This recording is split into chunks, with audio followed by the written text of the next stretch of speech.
Never mind.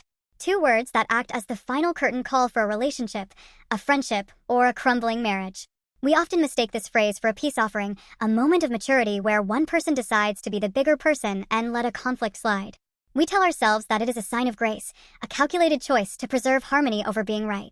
But that is a lie, the most dangerous lie you can feed to someone you are supposed to be close to. When someone stops arguing, they haven't found peace. They have found the exit. They have simply realized that the cost of your understanding is higher than the price of their silence. They have performed a subconscious cost-benefit analysis and realized that the ROI on trying to make you see their side of the reality is fundamentally zero. Think about the last time you heard those words directed at you. Perhaps you were mid-rant, defending your position with a fervor that felt righteous, while the other person stood there, their posture slowly sagging. You felt like you were winning. You were presenting your logic, your evidence, your side of the story, and you expected the other person to eventually nod, accept their mistake, and meet you in the middle. But instead, they said, "Never mind," and walked away. You felt a sense of relief, thinking you'd avoided a fight. You were wrong. You didn't avoid a fight, you ended a connection. You didn't win a debate. You lost a human being. The tragedy is that you will never know the exact moment the switch flipped, because they didn't slam the door, they just stopped turning the key. This behavior is not a sudden explosion, it is the quiet accumulation of 1,000 missed connections.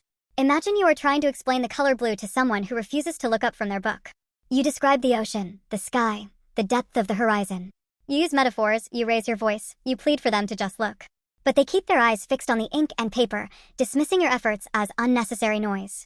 Eventually, you stop describing the color. You stop pointing at the sky. You realize that your words are being swallowed by a vacuum. The silence that follows is not peaceful. It is heavy with the weight of unshared experience.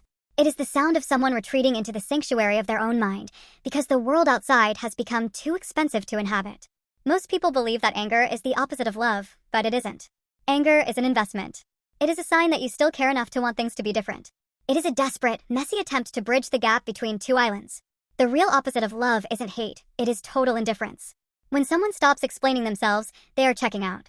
They have reached a point where they no longer believe that you are capable of, or interested in, understanding them. They have stopped hoping for change, and without hope, there is no reason to put in the labor. The labor of explaining your inner world to someone who isn't listening is the most draining, soul-crushing work a person can do. It is like pouring water into a cracked cup, expecting it to eventually fill up. After a while, you just put the pitcher down.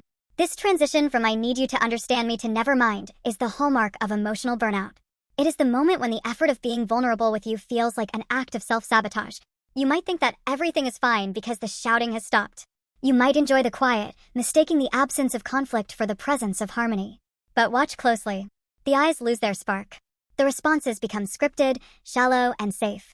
They stop telling you about their bad days, their fears, or their small victories because they have learned that these things will either be ignored, minimized, or used as ammunition in the next meaningless argument. They have become a stranger who happens to live in your house or share your life. The bitterness of this realization is that it often happens right under our noses.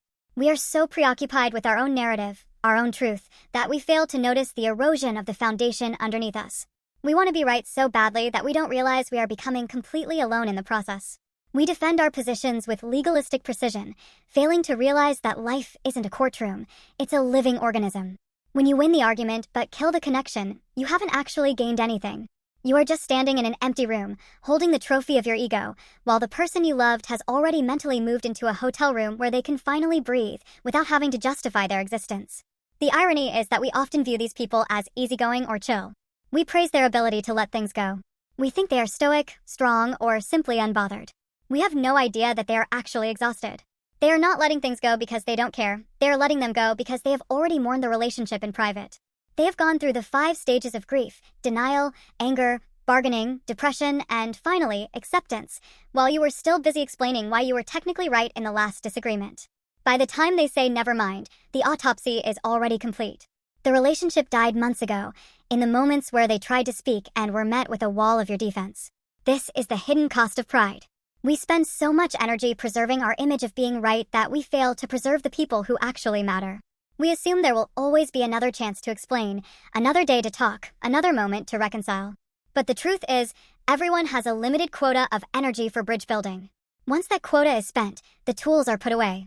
You cannot force someone to reinvest in a venture that has continuously gone bankrupt.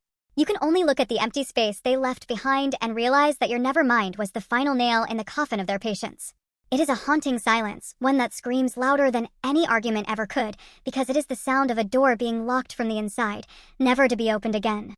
The tragedy is not that you were misunderstood. The tragedy is that you never cared enough to make them feel heard before the silence became permanent. You won the argument, lost the soul. They gave up speaking, you lost the whole.